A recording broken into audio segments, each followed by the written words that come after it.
On this Monday, February the 16th, 2026, President's Day, we have multiple snowstorms lining up.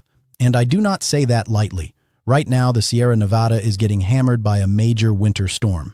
Winter storm warnings are in effect across the entire mountain chain from the NWS Sacramento, Hanford, Reno, and Las Vegas offices, with snowfall totals of 4 to 8 feet at higher elevations, and the NWS Hanford office forecasting 5 to 7 feet over the highest peaks near Yosemite and Sequoia. Ridgetop wind gusts are expected to top 100 miles per hour, but this is just the beginning. The models are now showing a parade of storms ejecting from the western trough over the next 10 days. Storm 1 is the Sierra and Western event happening right now through Wednesday. Storm 2 is a major Midwest to Great Lakes snowstorm forming Tuesday into Thursday, with 6+ inches and potential for ice across the upper Midwest. Storm 3 brings blizzard potential to the Rockies and Central Plains Thursday into Friday with 50 to 60 mile-per-hour wind gusts. And then both the European and GFS models are showing signals for what could be another significant northeast snowstorm as that cold blast pushes through next weekend into early next week. February is historically peak nor'easter season for the I-95 corridor, and the ingredients are lining up again. Let me walk you through everything. By the way, if you'd like specific weather forecasts for your region or city, please leave them in the comments. I'll answer them individually as time allows. Also, if you like the video and subscribe to my channel, you'd be very grateful. Now, let's move on. Starting with what is happening right now across the West. The NWS Sacramento office has winter storm warnings in effect through Wednesday night for the West Slope Northern Sierra, Interstate 80, Highway 50, and Northern Shasta County.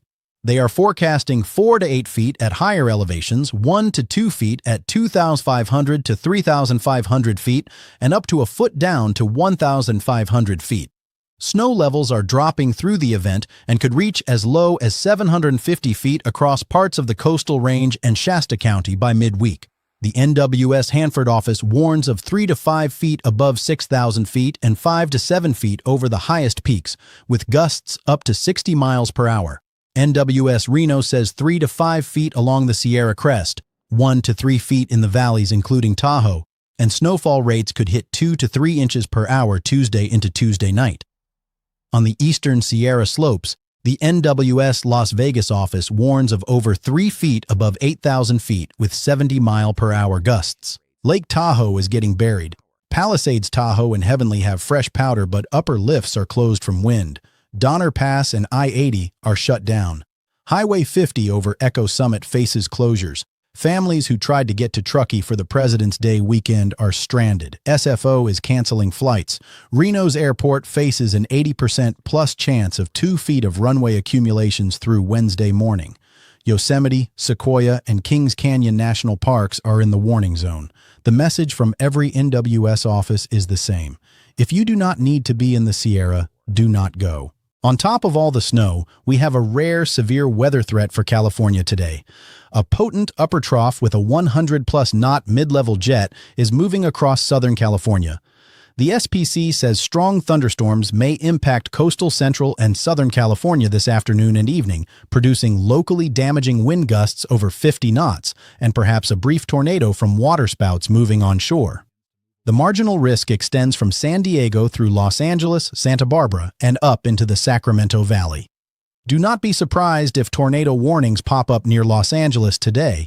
The WPC has a slight risk for excessive rainfall across central and southern California, with precipitable water values above the 90th percentile and rain rates potentially reaching 1 inch per hour.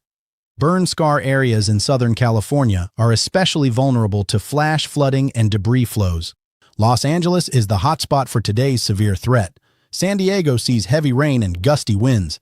Santa Barbara and the Ventura Coast get hammered. Sacramento picks up steady rain.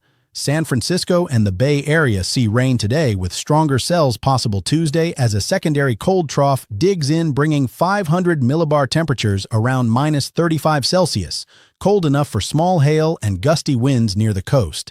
Portland and Seattle see repeated rounds of rain with heavy Cascade and Olympic snow. NWS Medford reports snow levels dropping from 3,000 feet Monday down to 1,000 to 1,500 feet tonight, with multiple waves of precipitation through Thursday. This is a long-duration event across the entire West. Salt Lake City and the Wasatch see significant accumulation. Denver and the Front Range are in the path of both the ongoing Western Trough and the second storm later this week that could bring blizzard conditions to the Rockies. Boise continues to get hit. Flagstaff and Santa Fe see heavy mountain snow, and the wind out here is no joke. The Four Corners region through the Central Plains could see sustained winds in the 30s and 40s with gusts of 50 to 60 miles per hour with the Thursday into Friday system. That kind of wind with fresh snow on the ground means blizzard conditions with near-zero visibility. Wind chills of -10 to -15 degrees are possible in the higher elevations of California, Utah, Nevada, and Wyoming. Now, the second and third storms. As we go through Tuesday into Wednesday, the first Midwest storm develops. A surface low tracks across the upper Midwest, bringing heavy snow from North Dakota across Minnesota and Wisconsin into the upper peninsula of Michigan. The UP could see a dangerous wintry mix with up to a quarter inch of ice on top of 3 to 8 inches of snow. Northern North Dakota, northern Wisconsin, and northeastern Minnesota are in the bullseye for the heaviest totals. The WPC extended forecast from Sunday confirms a couple of organized low-pressure systems affecting the central U.S. through the week, with the first low over the upper Midwest weakening into Thursday, and then a new surface low developing over eastern Colorado and emerging over the Midwest and Great Lakes to close out the week. That second low developing over eastern Colorado is the Thursday into Friday system that has blizzard potential for the Rockies and Central Plains. The SPC Day 4 through 8 outlook notes greater certainty and potential for substantive surface cyclogenesis by Thursday across the central Great Plains toward the Great Lakes. This is the storm that brings the 50 to 60 mile per hour winds and could lay down a heavy stripe of snow from the Rockies through the central U.S. And then it gets really interesting. Both the European and GFS models show that as this cold blast pushes through late in the week, the energy does not stop. It continues moving toward the northeast, and by the weekend, potentially Sunday into Monday, there are signals for a strong system or even a proper nor'easter developing.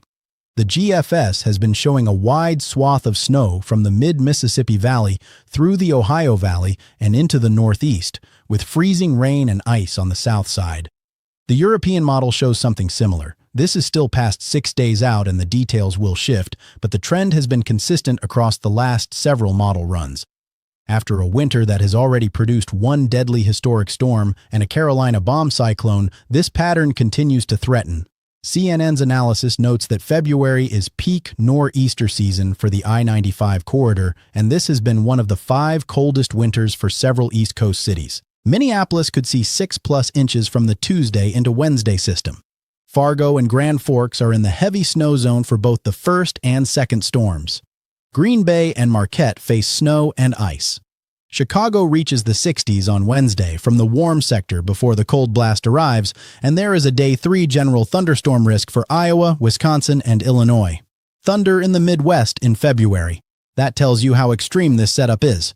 Detroit and the Ohio Valley also see thunderstorm potential Wednesday into Thursday. Boston could see 2 inches from the midweek system and then needs to watch the weekend closely for the potential nor'easter. New York City has already recorded over 21 inches of snow from December through January, when the city typically picks up about 14 inches, and this has been one of the 5 coldest winters for some eastern seaboard cities. If the weekend system develops into a full nor'easter, major snow from the mid-Atlantic through New England would be on the table. Philadelphia and D.C. are in the warm sector through Thursday before the pattern flips cold. Albany, Hartford, and Providence would all be in play. The upstate New York and southern New England snow stripe from the midweek system could get reloaded by the weekend event. Indianapolis sees 60s, then the bottom falls out. Columbus and Pittsburgh need to watch the transition zone for ice. Meanwhile, the extreme drought across the rest of the country is an important backdrop. California is one of the few spots not in drought, and the snowpack sitting near 50% of normal makes every inch of this Sierra storm critical for summer water supply. But look at the rest of the country. Extreme drought covers vast stretches of the central and southern U.S. The upcoming rain and snow will help in spots, but the overall picture remains concerning. The warmth across the central and eastern United States this week is absurd. Temperature anomalies of 30 to 40 degrees above average are blanketing Iowa, Nebraska, Kansas, Oklahoma, Texas, South Dakota, and Minnesota. Chicago could hit the 60s Wednesday, shattering the daily record. Amarillo could reach the low 80s. The Nebraska Panhandle pushes into the 60s and 70s. Omaha and Lincoln approach 75 Tuesday. Des Moines, Kansas City, Tulsa, and Oklahoma City all see potential record highs. Dallas stays in the mid to upper 70s. The Southeast feels wonderful with warmth from Louisiana through Georgia. But by Friday, the cold blast arrives. By next Monday, the European, GFS, and Canadian models all show freezing temperatures pushing south again with strong wind chills. The Canadian model is actually the coldest, showing another significant freeze. The bottom line for President's Day: the Sierra is getting hammered right now with up to 8 feet of snow and 100-mile-per-hour ridgetop gusts through Wednesday. California faces a rare severe weather threat today with possible tornado warnings near Los Angeles. Record warmth bakes the central U.S. this week. 3 storms line up in succession, with the Midwest hit Tuesday into Wednesday, the Rockies and Plains facing blizzard potential Thursday into Friday, and a potential northeast snowstorm by the weekend. And then winter returns with a vengeance. Multiple model runs are pointing toward another cold blast and possible nor'easter. February is not done with us yet. Stay ready.